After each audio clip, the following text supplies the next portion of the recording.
This next portion of this video will demonstrate actual operation of the PDI. You've seen how the PDI works.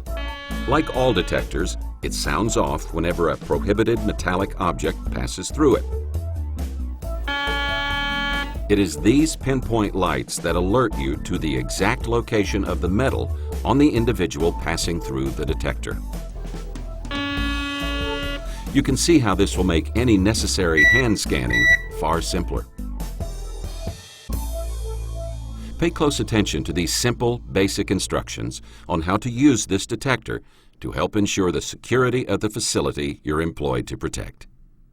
Here are the PDI's touchpad controls. You will also note the key lock that protects the security of the touchpad settings. It has two settings, enable and disable. This silver key can be used by authorized personnel to enable or disable the detector's touchpads. Of course, operators should use the touchpads only as instructed by supervisors. When the operate touchpad is pressed, the PDI activates all circuits and carries out automatically a complete self-diagnostic program, which is reported on the display at the same time it automatically tunes itself to its surroundings. When this is completed, the ready light appears and the word operate is displayed. This indicates that the unit is ready for screening. The green walk symbol on the entry side of the PDI will also be illuminated when the detector is ready to accept an individual. A special feature of the PDI is an infrared sensor across the archway designed to enhance detection capabilities. It improves analysis of three-dimensional detection by correlating signal responses with actual physical movement within the archway. This increases throughput by minimizing false alarms. When you press the counter pad, the patron count will be reported on the display, along with the number of alarms that have occurred since the counter has been reset and the percentage of alarms in relation to the number of individuals who have passed through the archway during this period of time. Pressing and holding the counter touchpad for 5 seconds causes the counter and alarm count to return to 0.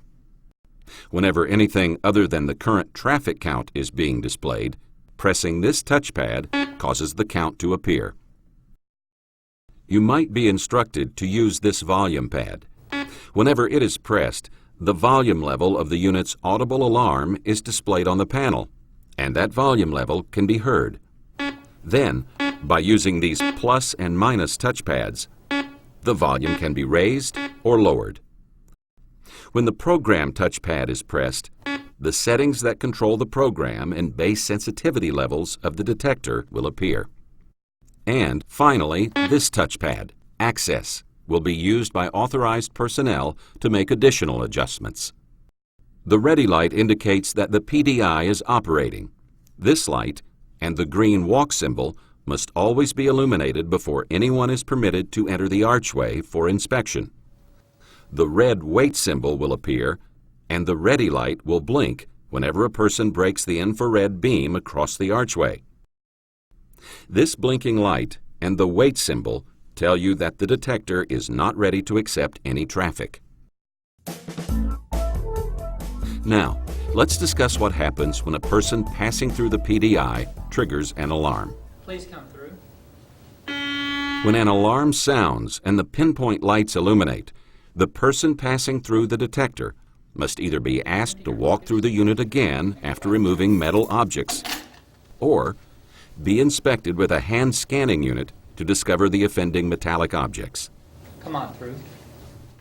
If an alarm sounds and pinpoint lights appear when a person passes through the detector again, after that person has removed metal objects, full hand scanning is mandatory, with special emphasis given the pinpointed area.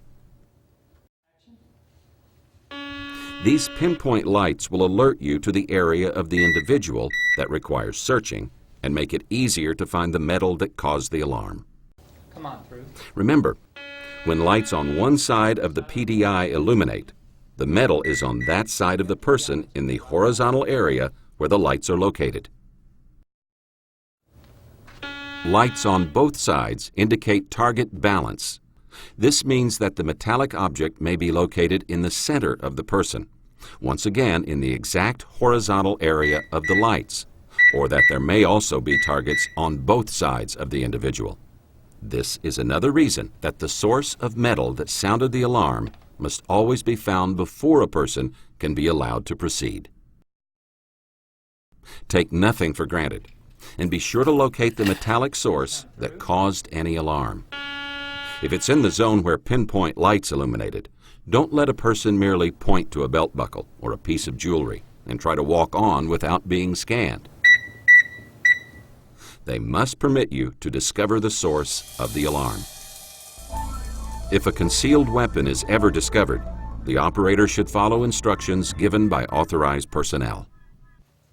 So, if an alarm sounds for any reason while a person is passing through the detector, with the pinpoint lights giving the location of suspected targets, that person must either be asked to walk through the unit again after removing metal objects, or be inspected with a hand scanner to discover the offending metallic objects. There will be no exceptions. Operators have these basic responsibilities. Make sure the ready light is illuminated. Check program and base sensitivity, which can be done with the program touchpad.